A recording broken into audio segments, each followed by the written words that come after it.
A very warm welcome to you. I want us to reflect on the word anoint. Because when Jesus came, he came to bring us life. And if you're wondering what the backdrop behind me is, this is a cloth sewing of the tree of life. And as Jesus went up to Jerusalem for the Passover feast, he was staying in one of the villages around Jerusalem, a place called Bethany. We're going to read from Mark chapter 14, the account of what took place at Bethany. After 2 days it was the Passover and the feast of unleavened bread. And the chief priests and the scribes sought how they might take him by trickery and put him to death. But they said, not during their feast, lest there be an uproar of the people. And so the Passover feast, and that of unleavened bread, was an annual meal. Passover, or Pesach, as it's called in Hebrew, is a significant Jewish holiday that commemorates the liberation of the Israelites from slavery in Egypt. And you can read the full account in Exodus chapter 12. And there's a lot of symbolism during the Passover. You have a Seder meal, which is a special meal held on the first and sometimes the second night of Passover. And during that meal, the Exodus story is told, prayers are given, and then there's the consumption of symbolic foods. And interestingly, an empty chair is always left at the table because of Elijah coming. That the prophets had said that before the Messiah comes, Elijah would arrive first. And of course, we know through what Jesus had taught that Elijah had already come, and that was John the Baptist. And so matzah, unleavened bread, is eaten throughout the holiday. That's bread without yeast, because it symbolises both the rush of the Israelites out of Egypt, but it also symbolises evil. Yeast is quite often used as a sign of or symbol of evil in the Gospels. Maror, which are bitter herbs, are eaten to symbolise the bitterness of slavery. And salt water is part of the ritual to remember the bitter tears that had been shed. And 4 cups of wine are drunk during the Seder meal to represent the 4 expressions of redemption as promised by God. And people look back at the past, they look back at the present, and they would look with anticipation to the coming of the Messiah. But of course, the Messiah had come in Jesus. And so as we think about this word anoint, we see the anointing at Bethany. Every possible preparation was made for the Passover. From John 11:57, it seems that the religious leaders originally intended to seize Jesus during the feast, but when they had seen his popularity with the triumphant entry, they decided to do it by trickery. And of course, we know that's happened in the Garden of Gethsemane. But every male of adult age within 15 miles of Jerusalem was expected to attend the Passover.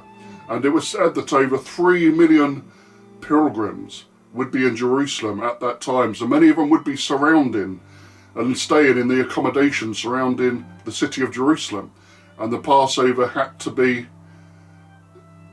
marked by people going to the temple during the days of the Passover. So that's what Jesus was doing here in Bethany. And what we see was a beautiful act done to him and for him by a woman who we are told in another gospel that this was Mary, the sister of Lazarus, who had been raised from the dead. So let's carry on our reading, because we see an act of extravagant love, but we see naysayers and criticism.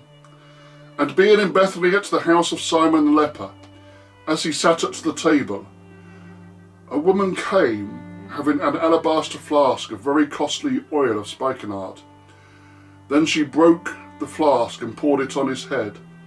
But there were some who were indignant among themselves and said, "Why was this fragrant oil wasted? For it might have been sold for more than 300 denarii and given to the poor." And they criticised her sharply. So Mary had understood the reason why Jesus was going to Jerusalem for that particular Passover. He had told his disciples many times that he was going to Jerusalem to be crucified.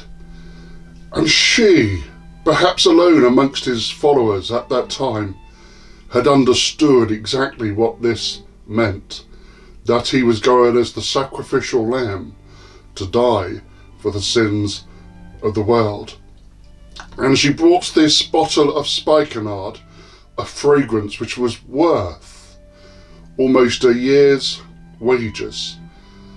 She broke it and poured it over his head to prepare him for his death and his burial. As some of the disciples were furious and indignant with her, it was very much part of the Jewish faith to give alms to the poor. And they're saying this money could have been given to the poor. But the response of Jesus is so beautiful, because he understood that this woman was doing a beautiful act for him. And so in a way he rebukes the disciples and tells them to leave her alone, because this was an offering of love, as we look at and continue our reading. But Jesus said, "Leave her alone. Why do you trouble her? She has done a good work for me," or other translations say a beautiful thing for me. "For you have the poor with you always, and whenever you wish you may do them good. But me you do not have always. She has done what she could. She has come beforehand to anoint my body for burial. Assuredly I say to you, whenever the gospel is preached in the whole world, what this woman has done would also be told as a memorial for me." So Jesus defends this woman's act, and he remembers it. And that is what it is good to reflect upon, is that no act of devotion, no act of love towards Jesus goes unappreciated by him, and it does not get forgotten by him. In fact, the Bible tells us that there are books recorded in heaven, books of our deeds that will echo through eternity of the things we do for Jesus here in this world, in this fallen, sinful place. Jesus never forgets what we do for him. So every act of service, every time the gospel is preached, and we support that through our many different things that we do, Jesus remembers it.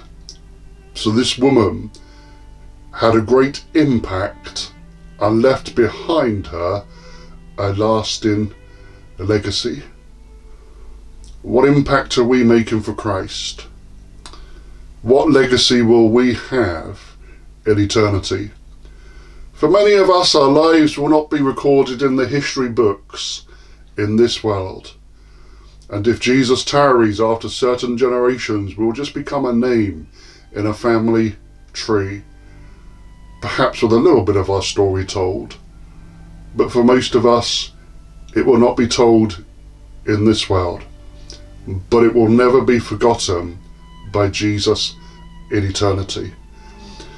And this woman just wanted nearness to Jesus. She was showing to him devotion and intimacy. I hope that we pursue that intimate relationship with Jesus, that we use this time to draw closer to him, and that we trust always in God's plan.